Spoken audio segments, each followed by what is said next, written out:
kita nak Facebook ataupun TikTok cari lagi 100,000, 200,000 orang seperti orang yang pernah masuk ke website kita, yang mungkin ada high tendency untuk beli juga barang kita tu compare to orang lain. Ada function audience yang kita boleh buat dekat paid advertising dalam social media adalah lookalike audience.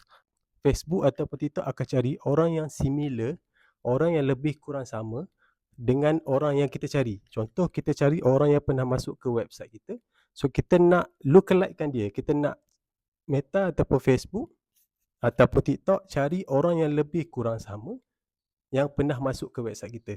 Kenapa kita nak buat benda tu? Sebab orang yang masuk website kita tu adalah high quality audience, orang yang high chances untuk membeli dengan kita tapi dia belum beli. Lookalike audience tu sangat berguna.